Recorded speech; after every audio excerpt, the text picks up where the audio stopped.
Well, hello, this is Dr. Chriss Lemmon, and this is my little chats that I do on questions and answers. Uh, I've got to explain, I guess, because there are people out there that don't know me. When I answer a question, it's not like, here's the truth. I have no idea what the truth is, but it says, here's another way to look at it. And so what I've been doing, we're working with people all my life. My background is in psychology. For the most part, we're just saying, this is affecting you in a certain sort of way. So look at it a different way. Look at it a different way. Change your relationship with it, right? In the past, people would ask me questions that came out of what I would call a logical system. The reason we have colleges and stuff is people become experts in certain views in logical systems. Logical systems means that our language and our math and all of our concepts align or kind of match into a system, right? So they would ask me questions like, what is a dimension, right? And I'd always say, hey, that's above my pay grade. In other words, that's all part of a logical definition. So it's like, find an expert in that. I am just here to inspire you and influence you to look at things another way. However, it is above my pay grade, but now that I'm not getting paid anything, I guess nothing's above my pay grade. So I guess since I've had a couple of questions like, what's this dimension thing they keep talking about? It's like, okay, I'll show you my view of it, right? If most certainly, I'm sure you can go to YouTube video and find 1,000 videos on you by people with PhD in mathematics that would explain things a lot different than what I might explain, but I'll go ahead and give it a go. To do this, I got rid of my artificial library and came into my real library. And because I needed to use my reader board to scribble on. Yes, I got to have a little whiteboard in the background because this is, once again, is starting to move away from a phenomena which we can't put into language. No words correctly define it because it's not part of a logical system. It's just a weirdie. And so when it comes to weird stuff, we can always say, hey, look at it a different way, right? But when it gets to the logical things, then it's all practical. But so I'm going to take this from my perspective, my little weird way of looking at it, right?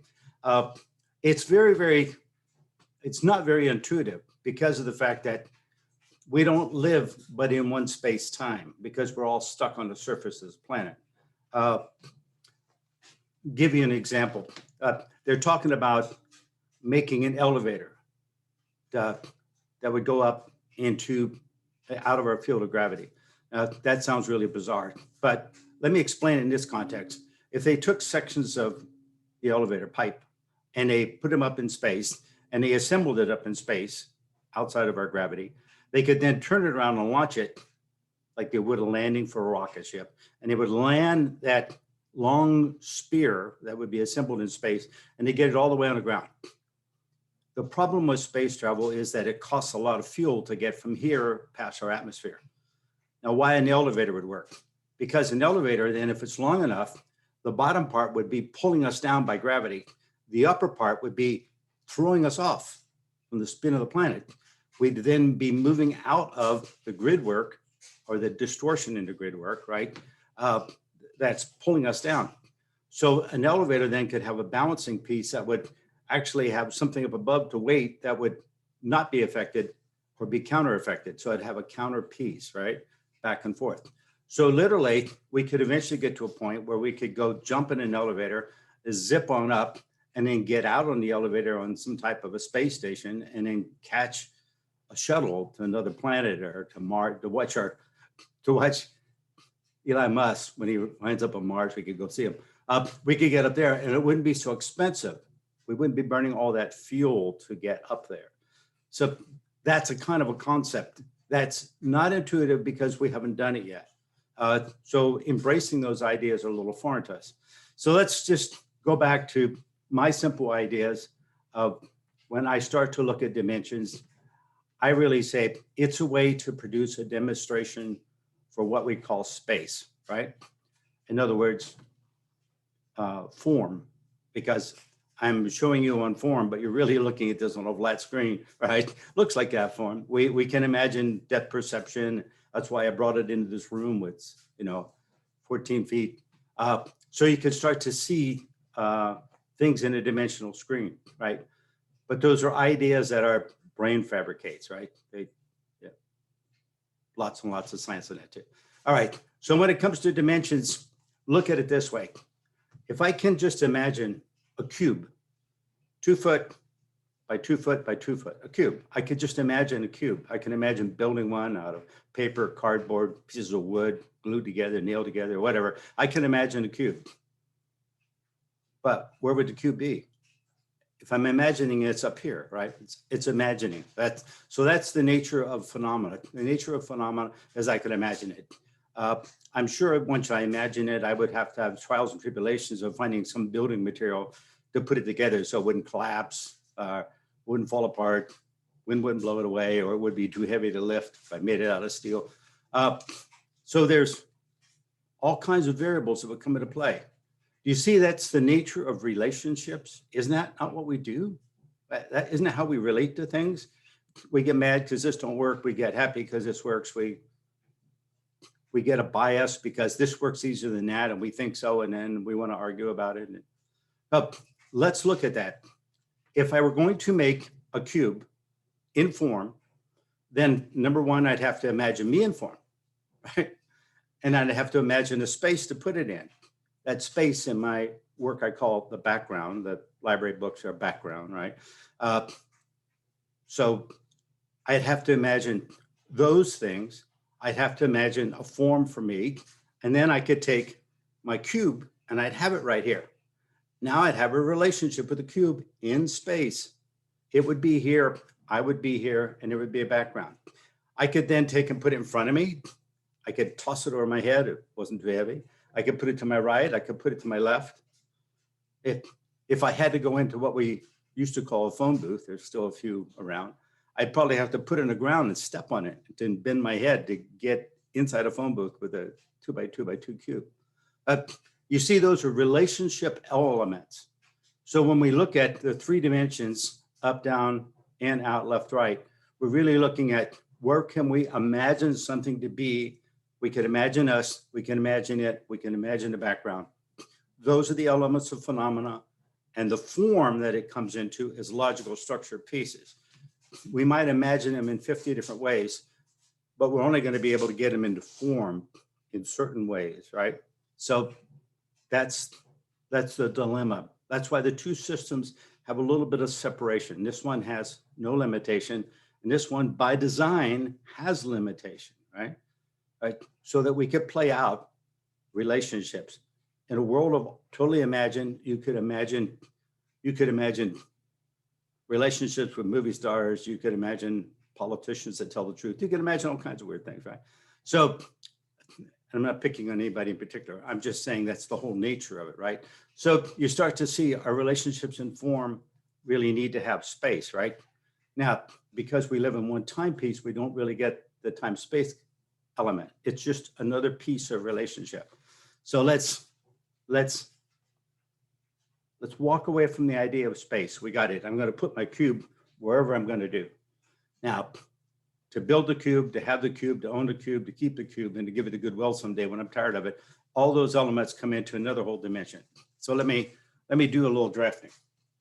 I have to do this because, once again, it's not intuitive. We don't see it, right?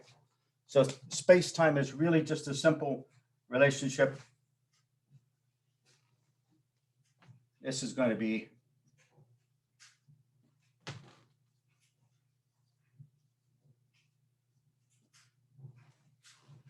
all right.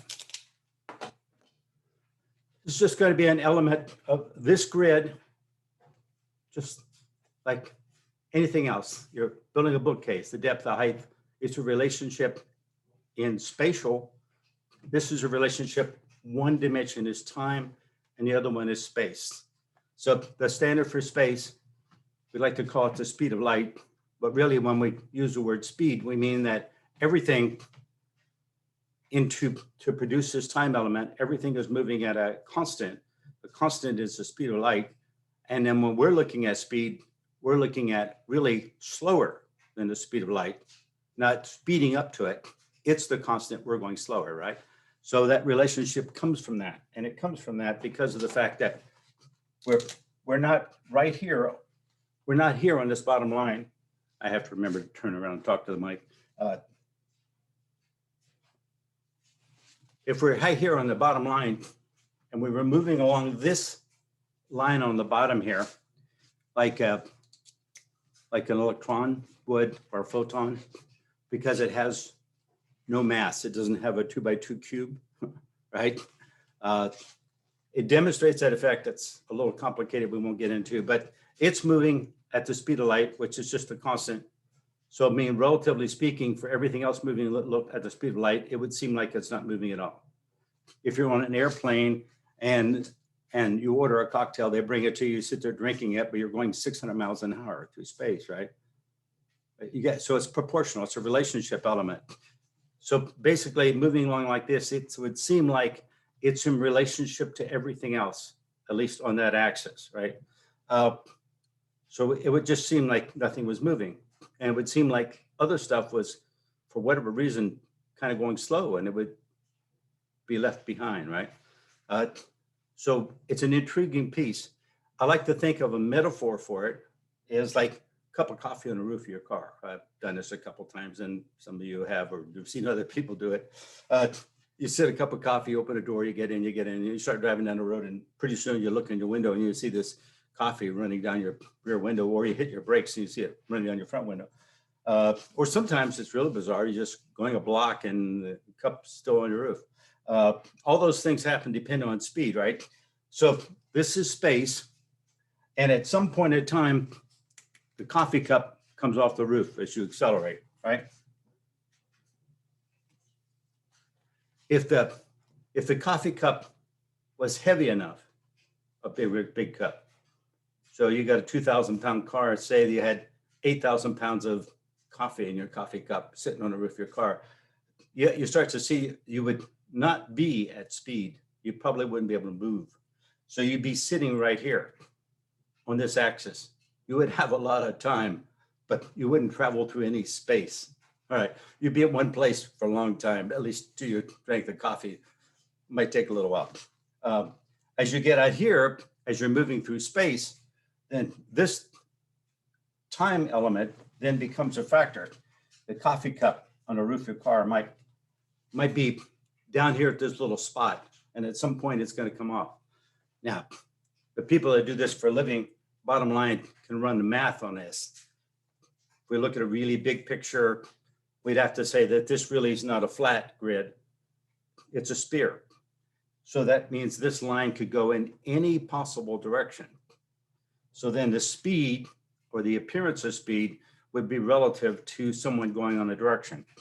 You've been on a train, kind of hard to see in an airplane because they don't get close enough, but trains get real close. You're pull off on a sidecar for a freight car to go past you, and sometimes you're still moving, they're still moving. So you're looking at them, and after a little while, you look out your window and you can't figure out whether they're moving or you're moving. Everything's vibrating. It's really hard. You're looking at something going by, and all of a sudden it's gone, and then you notice you're also moving. So all of that gives you a false sense of where something's at, the relationship that comes into play. These are all relationship elements, right? It's just for something to be. Let me give you an example of something to be, all right? That we need space-time for, that you actually work with. Okay, I put 4 little notches on my chart. Now, this is what's interesting in my idea. Not a truth, again, just my idea, all right? None of these ideas are particularly new. I just picked them up somewhere. I read them. I discovered them. I imagined them. I did whatever I did. Lots of times in life, I've had ideas, and then I've talked to people that I thought were the expert on it, and I'm talking to them and looking at me and think, I never thought about it that way. So that's the nature of relationship. It opens up range, makes more things possible. We need to have more conversations, which is why I'm doing these talks, and less just accepting or believing limitations that comes from not enough range, right?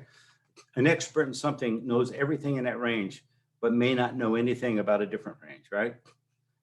If you've got a PhD in calculus, it doesn't mean that you understand Bach or Beethoven, right? You might be your hobby. then you'd have two ranges, but not necessarily true, not assumable, right? So what we've got here is these four pieces. This is what's interesting. I don't see the world as being stimulus response. I see the world as being a whole nature of predictions. So I think, I'm not sure it's a blank slate. We can go back to an old concept that's been around a long time and battered, beaten up. Right now today, it's not real popular, the blank slate idea. That's an idea that said you're born with just kind of a blank slate, like kind of a brand new computer, and you have to load some kind of program in to get it work. It seems to be somewhat that way, but then it seems to be having some preferences. But then when you buy a brand new computer, it's already programmed with some preferences in it to do something, right? Compared to what they were when I first started buying computers, right? So you start to see, I think that first 9 months in womb, you really start to build a database from mom for the culture that you're moving into. I don't know. I don't know how you prove that, right? We do know that children seem to be born with preferences. And then we also know that they learn extremely fast. I think they develop the knowledge of a new word every 90 minutes. So at 90 minutes, they could use a word in a sentence. If you taught them by reading to them, and they could see your body language and they could see how you're using the word, then they would learn that word that quickly. Now, we tried linguistic structures, we tried sounding out the word, we tried videos with silly little people dancing around, and what we found was that kids didn't learn reading nearly as fast, but they did learn some good dance steps. That's about all they got. So I think this is a predictive process. Now let me show you. At this point here that I just put a highlight on, I think you're predicting what's going to happen over there. Your brain inside your head, this is logical system, right? So the brain inside your head is trying to imagine, it's trying to create, it's trying to imagine what's going to happen over here, right? That's exactly what it's trying to do. Data flows in. Now today we know that the thoughts of people that are close to you influence you. Now it's science. It used to be woo-woo. Now it's all science, right? So it just means that if someone, if your Ann in Chicago is thinking about you, it's influencing you. All that stuff affects you to some varying degree. The varying degrees we're not all that certain of yet. We haven't quite figured out all that yet, but we're really starting to see that all those influences are there. So it makes a prediction. It doesn't think the prediction is correct. It thinks it's probably maybe erroneous, but it has a starting point. So it predicts, I'm going to walk that way. And as you start walking that way, so it's very, very cybernetic piece. It starts to move in a direction, it gets some data, and it adjusts, and it adjusts, and adjusts. It adjusts constantly adjusting. It doesn't have a problem being wrong. It learns from being wrong, and it builds a database, which becomes what we call our intuition. It's inductive reasoning. So that database then stands correct to facilitate another prediction that's similar. No two events are identical. So that's why if we do something one time, the next time we do it, it's really close, it's easier to handle, but there's a little bit different. But that's not so hard.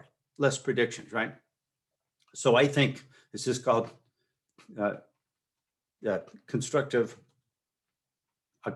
process. In other words, I think it gets constructed by prediction. So here you're getting prediction. At this point, you're getting all kinds of stimulus coming in from tons of it. Remember, you've got 7 plus or minus 2 pieces of conscious, and all the rest of it's unconscious. So the unconscious world is constantly altering that prediction. So when you have an idea in your head vaguely, and then it starts to take form, you sit there and say, oh, I've been thinking about it. No, what you've been doing is unknown to you. You've been validating pieces of it that then come conscious so that you could then act on it. If the machine can't figure it out at all, the brain, then it just kind of throws its hands up and tosses it back. We'll default back to something close and familiar if we can't figure anything else out. But it doesn't necessarily mean it's going to be right. That's the dilemma. And really a dilemma now with background changing. I could change some of the books in my library, you probably wouldn't notice, but if I tore a wall out, then you would notice. So now walls are being torn out, background is changing. And so the assumptions that we had in our database are really not going to be right anymore. So right now, in this particular planetary growth, we're kind of upsetting the apple cart. It doesn't happen on a regular basis, but it happens every couple hundred years. And it seems to be happening faster. It used to be every 1,000 years, 1,500, 2,000 years. It just expedites and expedites. So that's just a process that supports and actually, I think, manufactures the logical system. I think that's how it got created. So we don't want to get too long into that.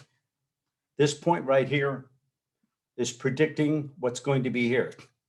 Now, this is what's really fun about the predictions for you guys that wonder what goes wrong.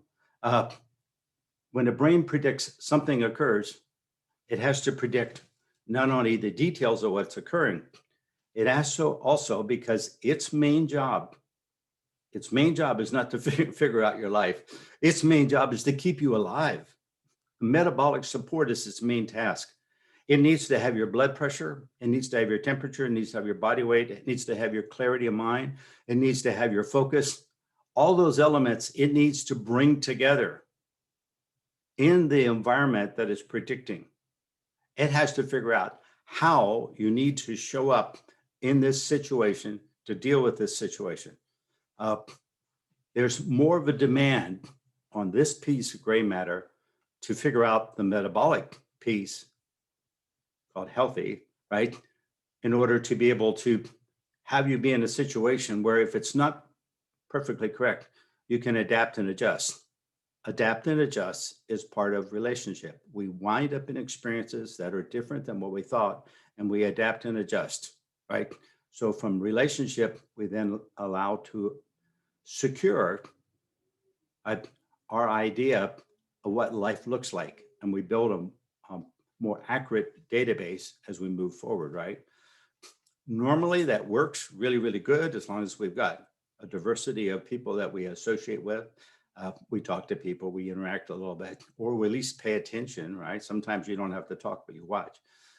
All of that starts to build a better database. But when background changes, this gets to be really crazy, right? Which is what we're seeing right now today, right? It's just a little crazy. I don't think it's a question of people being wrong and a question of people being right. I think people are making really good intuitive decisions, but the background's changed, they no longer work. So now we're looking at like, wow, what are we going to do? Well, we don't know. We're back to the same thing. We need to just, we never really knew. When a baby's born, it's laying there and it doesn't really know. It can't even see yet. So all of its sensory perception's not even open yet. That brain is in the dark, trying to get data that's coming in and trying to make assessments to predict metabolically how to make you show up. If you're not showing up healthy, do you see how that's a challenge, right? That means that somewhere you made where you're going to show up or the event or the terms of the event more important than your metabolic piece. You show up not healthy, right?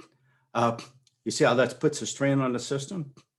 It's much, much better to show up at a party and find out that you wore the wrong type of, show up dressed up and you're overdressed or too casual.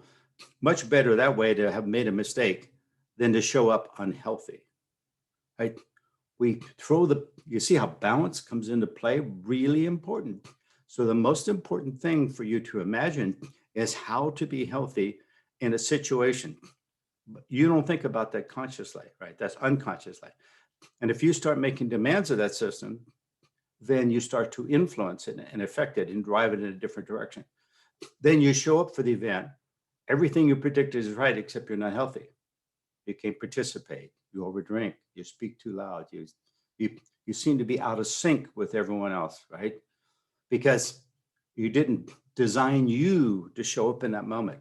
Now that's a heavy thought, right? But that's my element of relationship and space-time. And I think that's what makes it worth looking at and kind of play with.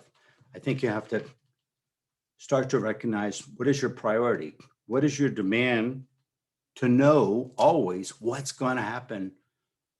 Is that starting to rob you from being the person who shows up for the happening, right? So something a little different to think about. And on that note, I'll come back with, I've got a bunch of questions. I just been working on events and I got it fixed. So now I can get back to doing my free job.